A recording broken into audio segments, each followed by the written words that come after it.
À la une de Jeune Afrique, le palmarès des 20 pays les plus performants du continent. Bonjour François Soudan. Bonjour Catherine. Votre palmarès repose sur plusieurs critères, la gouvernance économique, l'influence, l'innovation, des critères exigeants donc. Alors, qui sont les gagnants et les perdants de cette seconde édition du palmarès de Jeune Afrique?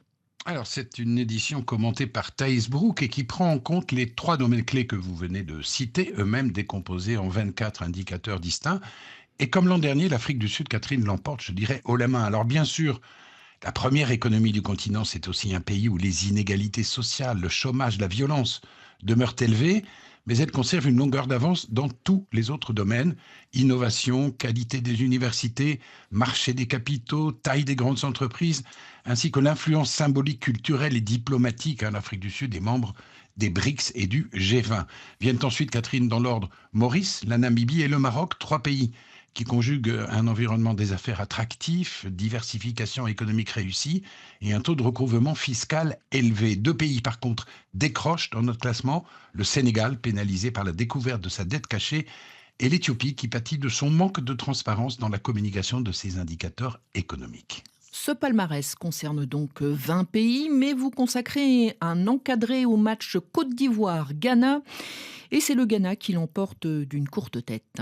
Ah oui, il y a une rivalité traditionnelle, comme on le sait, entre ces deux locomotives d'Afrique de l'Ouest après le Nigeria, deux pays dont les économies présentent de nombreux points communs et qui sont depuis toujours au coude à coude. Alors, même si la Côte d'Ivoire jouit d'un taux de croissance plus élevé, d'une inflation mieux maîtrisée, d'un volume d'investissement étranger supérieur à ceux du Ghana, ce sont les projections du FMI pour cette année 2026 qui ont provoqué cette légère aversion dans notre classement. Le PIB du Ghana devrait en effet atteindre 118 milliards de dollars en 2026, soit 8 milliards de plus que celui de la Côte d'Ivoire. C'est d'autant plus remarquable, Catherine, que le Ghana, souvenez-vous, était en défaut de paiement il y a 3 ans et qu'il a dû procéder à une douloureuse restructuration de sa dette. Enfin, François Soudan, les missions de maintien de la paix assumées par certains pays rentrent également dans les critères retenus par Jeune Afrique. Alors, de quelle manière ces missions contribuent-elles à la performance des États? C'est un vecteur d'influence et aussi d'opportunités économiques. Prenez le cas emblématique du Rwanda. Le Rwanda a près de 9000 hommes déployés dans des missions de maintien de la paix ou de sécurisation en Centrafrique, au Soudan du Sud, au Mozambique, pour moitié sous bannière ONU, pour moitié dans le cadre d'accords bilatéraux. Autre cas, celui du Tchad, qui dispose d'une expérience acquise dans ce domaine au Mali, en RD Congo, en Côte d'Ivoire, et qui est en train de déployer 1500 hommes en Haïti, censé prendre la relève du millier de policiers kényans dont la présence n'a pas été couronnée de succès, c'est le moins que l'on puisse dire. Alors, ces États ne font pas d'argent à proprement parler avec le maintien de la paix.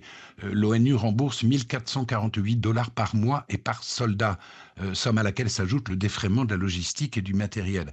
Ça allège le budget de la défense sans plus. Par contre, ces interventions extérieures sont un instrument de soft power et ça peut ouvrir la voie à des opportunités mêlant business et sécurité. Le Rwanda, d'ailleurs, ne s'en prive pas, tant en Centrafrique qu'au Mozambique, où la présence de ces soldats s'accompagne de celle de ces entreprises, Catherine. Merci François Soudan. Le palmarès des 20 pays africains les plus performants, c'est à lire dans jeuneafrique.com.